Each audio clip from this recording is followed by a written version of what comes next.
wife Dana. We have been together, married almost 5 years, actually coming up This weekend. This week. So, but our story's a little long. We met in 2005,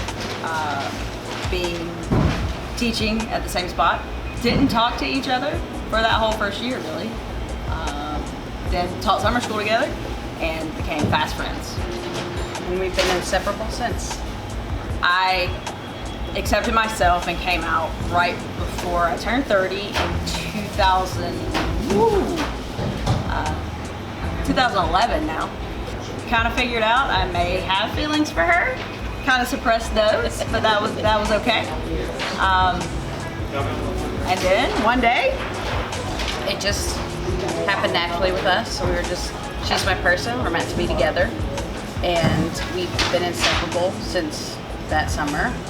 And so then got engaged. Casey did this whole proposal thing. It's amazing. And I left the ring in the car for her. So that was funny. So then I proposed, and then we got married almost 5 years ago. And before we even got married, we talked about starting a family. And we consulted some of our friends that were lesbian couples that had children and talked like, well, how did you do it? What are the things that you can do? What are the options? And before our wedding, we went to a fertility center. so right before we got married, we did start our fertility treatments.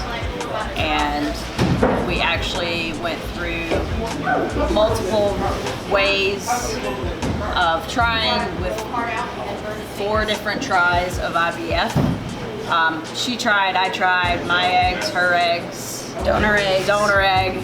So after a couple of years of heartbreak after heartbreak after heartbreak and thousands of dollars, we couldn't put our bodies and ourselves through that again. And so we had to sit down and make a decision.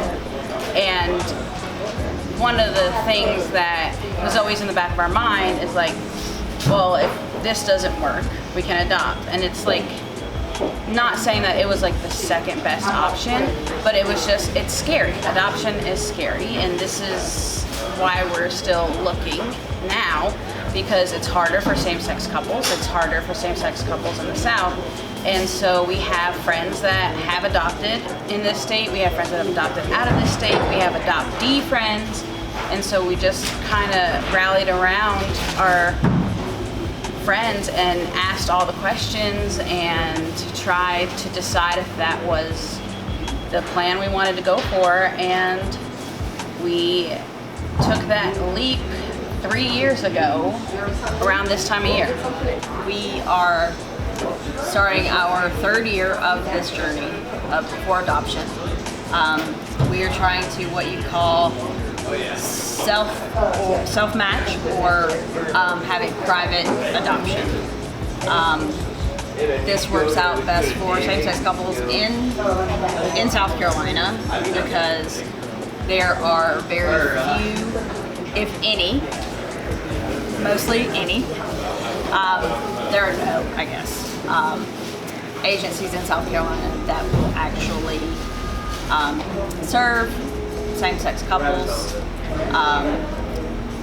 that do not belong to a certain faith. And so we knew that going into it that it was going to be difficult, but our friends had privately adopted, and so we're like, well, it's possible. And we reached out to some consultants and agencies in South Carolina just to see what they would say. And some of them that were like, you know, we're a gay couple. They're like, okay, but are you Christian?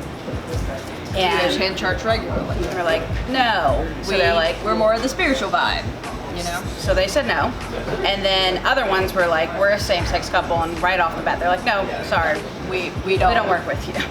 And so for the past 3 years, we've been promoting on like Facebook, Instagram.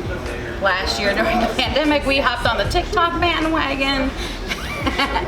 And just trying to do this in a self-match, self-promotion way.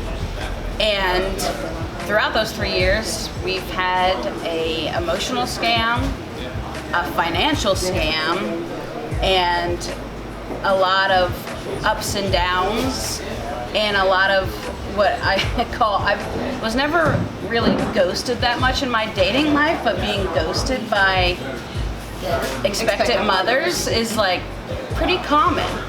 So the self-matching private adoption world is frightening. Yes. And there are people that will take advantage of it. Not to say that great things don't often come of it, but because of also the cost of adoption agencies, even for straight couples, a lot of people are going this avenue now.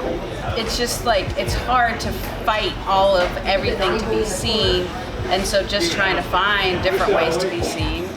And luckily, this, Yeah, so like working with when the Heart Bearded Circle Pride and yeah. Bearded Axe, this is amazing.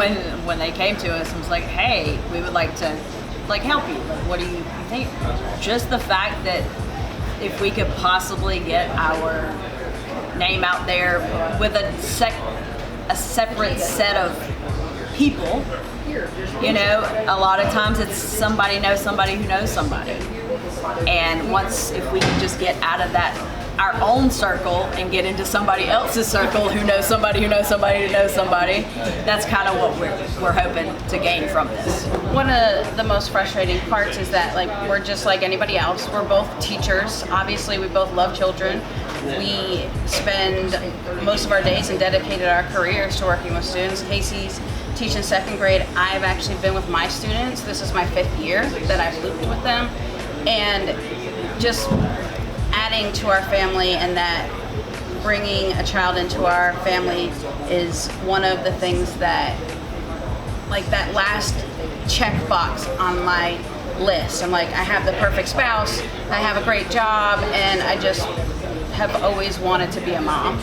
And I feel like that's something that, if you want to be a mom, you should be able to be a mom no matter what, even if it's through IVF or through adoption or however it happens, and just trying to get to that part of my story. There's so many things that we really want to be able to give to another human, like we do every day, but you know, from birth. It really is just a normal want for any person, any couple, possibly, you know. It really is something that, for someone who wants it so badly, shouldn't be this hard to do.